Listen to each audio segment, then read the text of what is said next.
그러니까 복음서가요.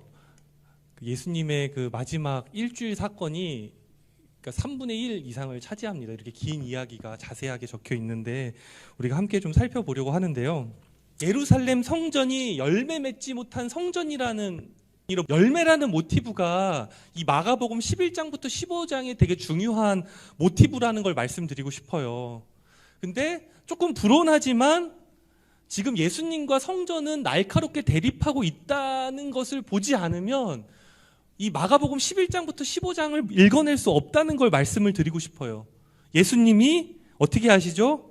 성전들에 장사한 사람을 내쫓고 황전상을 엎으시고, 그리고 같이 한번 읽어볼게요. 그 후에 한번 읽어볼게요. 내 집은 만민이 기도하는 집이라 불릴 것이다 하지 않았느냐? 그런데 너희는 그것을 강도의 소굴로 만들어 버렸다 라고 탄식하는 걸 볼 수가 있습니다. 제가 말씀드리고 싶은 거는 이 액자식 구성으로 이 무화과 나무를 저주하고 마른 사건과 성전 정화 사건이 깊숙한 연관이 있다는 것을 여러분께 좀 말씀을 드리고 싶어요. 성전이 중보적인 역할을 못하고 뭐라고 하냐면 강도의 소굴이라고 얘기하고 있어요. 우리는 만민이 기도하는 집에만 집중을 하죠. 근데 여기서 얘기하는 거는 성전이 강도의 소굴이라는 거예요. 가난하고 힘든 백성들의 돈을 어떻게 보면 강탈하는, 돈을 버는 강도의 본부라고 얘기하는 거예요. 이 다음에 논쟁이 벌어지는데 여러분 잘 아는 그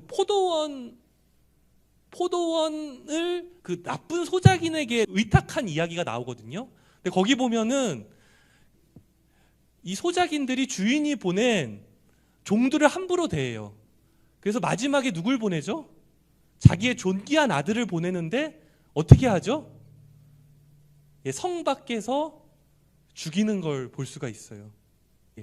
그러니까 이 이야기가 하나님 백성들이 얼마나 하나님 뜻에서 멀어졌는지, 그냥 열매 없는 나무가 아니에요. 이제는 어느 상황이죠? 열매만 없는 정도가 아니라 지금은 뿌리조차 말라버린, 이런 나무는 어떻게 해야겠어요? 주인이 와서 뿌리채 뽑아버리고 불살라버려야 한다. 이게 이 마가복음 11장부터 15장까지의 오프닝의 얘기입니다. 마가복음 12장인데 우리 마가복음 2장 할 때는 가버나움 논쟁 기억하세요? 같이 했던 거 중세금밀손 기억나세요? 가버나움에서도 예수님과 바리새인들이 논쟁이 벌어지잖아요. 근데 여기 마가복음 12장에서는 예루살렘 논쟁이라고 하는데 예루살렘 성전 지도자와 예수님의 논쟁이 벌어지는 걸 볼 수가 있어요. 이 A, 예수의 권위인데요. 29절부터 33절까지 한번 읽어보겠습니다. 한번 29절부터 33절 한번 같이 읽어볼게요. 예수께서 이르시되 물으리니 대답하라. 그리하면 나도 무슨 권세로 이런 일을 하는지 이르리라. 요한의 세례가 하늘로부터냐 사람으로부터냐 내가 대답하라. 그들이 서로 의논하여 이르되 만일 하늘로부터라 하면 어찌하여 그를 믿지 아니하였으냐 할 것이니 그러면 사람으로부터라 할까 하였으나 모든 사람이 요한을 참 선지자로 여김으로 그들이 백성을 두려워하는지라. 이에 예수께 대답하여 이르되 우리가 알지 못하노라 하니 예수께서 이르시되 나도 무슨 권위로 이런 일을 하는지 너희에게 이르지 아니하리라. 제가 줄거놓은 게 뭐냐면은 백성들을 두려워하는 거예요. 예수님의 질문에 대해서 하나님 말씀을 가지고 시대를 분별하고 이 상황을 분별해야 되는데 그들은 어떻게 판단하냐면 정치공학적으로 판단해요. 이 여론을 어떻게 이끌고 갈 것인가로 판단을 하는 걸 볼 수 있어요. 그러니까 요한의 세례가 누구로부터냐고 했을 때 하늘로부터라고 할 수도 없고, 그렇죠? 지금 왜 너희는 그럼 세례 요한을 인정하지 않았느냐라고 할 거기 때문에 반대로 어떻게 하죠? 사람으로부터라고 하면은 요한을 참선지자로 여김으로 두려워하였다라고 얘기하는 거예요. 그러니까 이 사람들이 뭐라고 대답하는 거죠? 자기가 분리할 때 우리가 알지 못한다라고 대답하고 예수님도 대답하시지 않는 장면을 볼 수가 있어요. 그러니까 이들은 관심이 있는 건 그들이 가지고 있는 이 힘과 권력과 부를 유지하는 겁니다. 사람들이 예수님의 말씀에 좀 귀를 기울이면 좋잖아요. 주님이 뭐라고 말씀하시는 거지? 내가 정말 주님의 뜻과 멀어졌는가? 근데 절대 그렇게 자기를 성찰하지 않습니다. 그들이 원하는 건 뭐냐면 예수님을 위험한 인물로 여기고 죽이기 위해서 음모를 꾸미는데, 그때 어떤 질문을 하죠? 가이사에게 세금을 바치는 것이 옳습니까? 라고 얘기를 하는 걸 볼 수가 있어요. 그때 예수님이 뭐라고 대답하시는지 17절 말씀 같이 한번 읽어볼게요. 같이 읽어봅시다. 이에 예수께서 이르시되 가이사의 것은 가이사에게, 하나님의 것은 하나님께 바치라 하시니 그들이 예수께 대하여 매우 놀랍게 여기더라. 예루살렘 성전의 리더십들은요, 세상에 한 발, 하나님께 한 발, 양다리 거치는 신앙을 했던 거예요. 근데 주님께서 말씀하시는 거는 데나리온 하나, 당시대 그 동전인데, 동전에 보면 이 황제의 형상이 담겨 있어요. 티베리우스 황제의 형상이 담겨 있는데, 그러니까 이 세속적인 돈은 황제에게 주고, 너희는 하나님의 형상이 박혀 있으니까 너희는 하나님께 드리라고 이야기하는 거예요.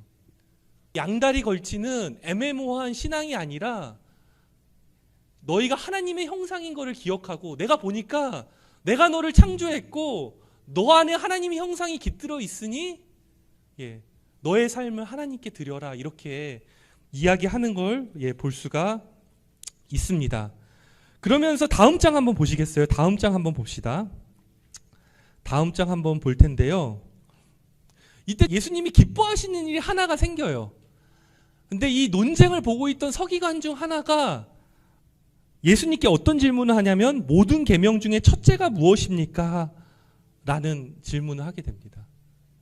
근데 저는 이 질문이 어떻게 들렸냐면요, 왜 예루살렘 성전과 그 지도자들의 열매를 맺을 수 없고 왜 우리가 이 지경까지 되었습니까? 라는 어떤 질문으로 저에게 들렸는데, 이때 예수님께서 뭐라고 말씀하시냐면은 심플하게 말씀하세요. 하나님의 계명은 마음을 다해 하나님을 사랑하고 이웃을 사랑하는 것이다 라고 주님께서는 말씀하시고, 이런 사람들이 하나님 나라에 가깝다라고 얘기하는 걸 볼 수 있습니다. 성전 정화 사건 이후에 예루살렘 논쟁이 벌어지게 되죠. 그 권위가 어디부터라고 했을 때 그들은 전혀 하나님 말씀을 분별하지 못하는 걸 볼 수가 있고, 예수님은 포도원 농부 비유를 통해서 그들이 예언자들을 함부로 대했고 하나님의 아들인 자신조차도 성문 밖에서 죽일 것에 대해서 얘기하고 있습니다. 그들은 음모를 꾸미는데, 그때마다 예수님은 간절한 호소로 말씀하시는 거예요. 너희는 하나님의 형상이고 하나님의 것이니까 하나님께 돌아오라고, 하나님을 사랑하고 마음을 다해서 이웃을 사랑하라고 말씀하시는 겁니다. 그러면서 마가복음 13장 한번 넘어가 볼게요. 이거 종말 설교입니다. 종말 설교예요. 이러한 예루살렘 성전에 대해서 예수님이 임박한 심판에 대해서 말씀하시는 본문이거든요. 성전 지도자들은 그럴 수 있다고 하자, 예수님과 3년 동안 동고동락한 제자들은 깨닫느냐고 할 때요, 제자들도 깨닫지 못합니다. 이 웅장한 건물의 위험을 보고 놀라면서 감탄을 하는데, 예수님은 거기에 찬물을 끼얹어요. 이 건물이 돌 하나도 남지 않고 무너질 것이다. 실제로 예수님이 죽으신 40년 후에 티투스 황제에 의해서 돌 하나도 남지 않고 예루살렘 성전이 무너집니다. 그래서 이 뒤에 이야기를 보시면 제가 좀 정리를 해놨거든요. A, B, C, D에서요. 분명히 재난이 있습니다. 그죠? 재난 때는 거짓 메시아가 등장하고 전쟁, 지진, 기근, 어떻게 보면 지금과 비슷한 상황들이에요. 근데 주님께서 여러분들이 꼭 기억했으면 하는 말씀을 제가 좀 적어놨는데, 10절 말씀이에요. 같이 한번 읽어봅시다. 또 복음이 먼저 만국에 전파되어야 할 것이니라, 이런 말씀하시는 거예요.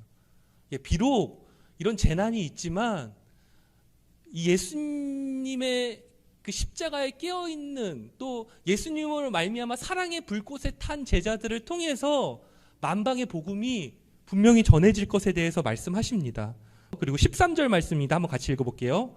또 너희가 내 이름으로 말미암아 모든 사람에게 미움을 받을 것이나 끝까지 견디는 자는 구원을. 너무 중요하죠. 그렇죠? 우리에게 환난이 닥칠 것이고 우리가 박해를 받을 것이지만은 견디는 자는 구원을 받을 거라고 얘기합니다. 그러면서 인자의 재림을 얘기하는 걸 볼 수가 있습니다. 여러분 굉장히 중요하다고 저 말씀드리고 싶어요. 마지막 날의 환난과 이 인자의 재림, 이걸 균형 있게 여러분들이 가지고 있어야 건강한 신앙이 됩니다. 여러분의 환난만 바라보시면 어떻게 되냐면요, 냉소주의고 패배적인 신앙만 가지게 됩니다. 그냥 세상 건 다 의미가 없고 그냥 냉소적이고 패배주의적인 신앙만 가지게 되는데, 이 환난을 넘어서 영광의 모습으로 주님이 오시고 그때 예수님께서 주님을 따르는 자들을 이렇게 영광스럽게 모으신다는 걸 여러분들 그 이미지를 갖고 있을 때 우리가 조금 더 건강해질 수 있고요. 그 다음에 D 한번 봤으면 좋겠습니다. 32절 33절 한번 같이 읽어볼게요. 그러나 그날과 그때는 아무도 모르나니 하늘에 있는 천사들도 아들도 모르고 아버지만 아시느니라. 주의하라, 깨어있으라, 그때가 언제인지 알지 못. 중요한 건요, 이 재난의 징조가 있지만 분명히 주님께서 영광스럽게 오실 것이고 그날은 아무도 모른다는 거예요. 누가 이달에 온다고 해도 그것은 모르는 거예요. 이런 종말론적인 상황들이 계속 있었어요. 하지만 언제가 마지막 때일지는 모르는 거예요. 그래서 주님께서 말씀하시는 거는 두 가지 비유를 두시는데, 무화과 나무 비유와 문지기 비유를 통해서 깨어있으라, 이게 가장 중요한 겁니다. 우리가 깨어있기를 요청하시는 겁니다. 이거를 조금 이렇게 보시면 좋겠고요. 어떻게 하면 우리가 주님을 끝까지 따르고 나아갈 수 있을까라고 할 때 주님께서는 두 가지를 보여주신다고 생각을 해요. 다음 페이지인데 첫 번째는 이제 마지막 만찬이거든요. 주님께서 자신을 이렇게 구체적으로 보여주신 적은 없어요. 한 가지 예외를 두셨는데 주님의 살과 피를 빵과 포도주를 통해서 드러내는 것, 그것을 통해서 자신의 죽음을 기념하는 것이고, 두 번째는 겟세만 동산에서의 기도입니다. 여기 한번 같이 읽어봤으면 좋겠어요. 두 번째 패러그래프 한번 같이 한번 읽어볼게요. 기도하실 필요가 없는 분, 여기 한번 읽어볼게요. 기도하실 필요가 없는 분이 우리에게 본을 보이기 위해서 한 동산에서 기도하신다. 하나님을 믿지만 때론 현실에 눌리고 답답한 우리에게 함께 기도하자고 하신다. 우리가 엎드리지 않고서는 절망과 회의의 늪을 지나갈 수 없기 때문이다.